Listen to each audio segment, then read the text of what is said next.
தந்தை, மகன், தூய ஆவியுடைய அருளும் ஆசீரும் ஒருவரோடும் நிறைவாக இருப்பதாக. நாங்கள் இன்று திருவருகை காலத்தின் 3வது வாரத்தில் திங்கட்கிழமைக்குள் காலடி பதிக்கின்றோம். இன்றைய நாளிலே நாங்கள் ஒவ்வொருவரும் திருப்பாடல் ஆசிரியருடைய இறைவேண்டலோடு உள்நுழைவோம். ஆண்டவரே, உம் வழிகளை எனக்கு கற்பித்தரலும். ஆண்டவரே, உம் வழிகளை எனக்கு கற்பித்தரலும்.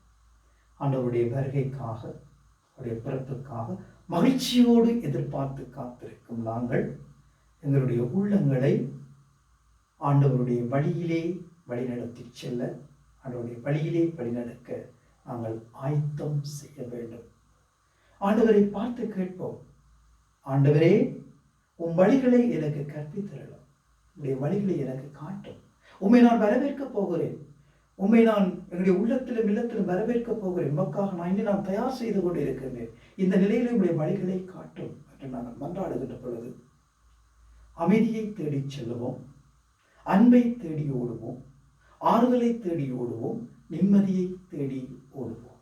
ஏனென்றால் இவைகள் என்னுடைய வாழ்க்கைக்கு மிகவும் மிகவும் முக்கியமானதாக இருக்கிறது. அதே வேளையிலே நாங்கள் அன்பை கொடுப்பவர்களாக மாறுவோம், அமைதியை கொடுப்பவர்களாக மாறுவோம், ஆறுதலை கொடுப்பவர்களாக மாறுவோம், நிம்மதியை கொடுப்பவர்களாக நாங்கள் மாறுவோம்.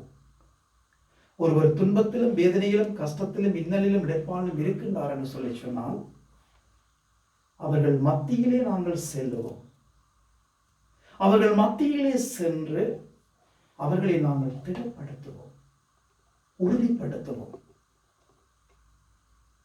அவருக்கு வேண்டிய அனைத்தையும் நாங்கள் கொடுப்பவர்களாகவும், அவர்களோடு சேர்ந்து நாங்கள் வாழ்பவர்களாகவும், அவர்களையும் இறைவனுடைய பாதையிலே வழிநடத்தி செல்பவர்களாகவும் நாங்கள் மாற்றம் பெற வேண்டும்.